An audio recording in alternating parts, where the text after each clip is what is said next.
السلام علیکم ناظرین و سامعین، امید کرتا ہوں تمام ناظرین خیریت و عافیت سے ہوں گے۔ بڑھتے ہیں آج کی تازہ ترین خبروں کی جانب۔ جیل یا 5000 درہم جرمانہ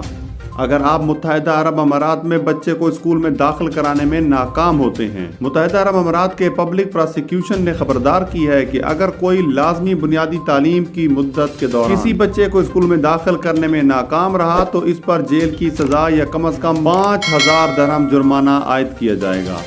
ملک میں بچوں کے تعلیم کا حق کا اعادہ کرتے ہوئے اتھارٹی نے کہا ہے کہ ہر بچے کو تعلیم کا حق حاصل ہوگا۔ مزید یہ کہ ریاست تمام بچوں کو نافذ قوانین کے مطابق یکساں مواقع فراہم کرے گی۔ اتھارٹی نے مزید کہا ہے کہ جو شخص کسی بچے کی دیکھ بھال کرنے کا ذمہ دار ہے، اس کو ایک بچے کو چھوڑنے، بے گھر ہونے یا غفلت کرنے یا اس طرح کے بچے کو بغیر کسی نگرانی یا پیروی کے چھوڑنے یا رہنمائی ترک کرنے سے منع کیا جاتا ہے، اور ایسے بچے کو ہدایت دینا یا اس کے معاملات میں خیال نہ رکھنا یا ایسے بچے کو تعلیمی ادارے میں داخل نہ کرنے میں ناکام رہنا یا لازمی تعلیم کے مرحلے کے دوران بغیر کسی وجہ کے تعلیم میں شرکت نہ کرنے کی صورت میں اسے چھوڑ دینے سے بھی ممانعت کی جاتی ہے۔ پبلک پراسیکیوشن کا کہنا ہے کہ جو بھی اس قانون کی خلاف ورزی کرے گا اسے قید کی سزا دی جائے گی یا 5000 درہم سے کم جرمانہ کیا جائے گا۔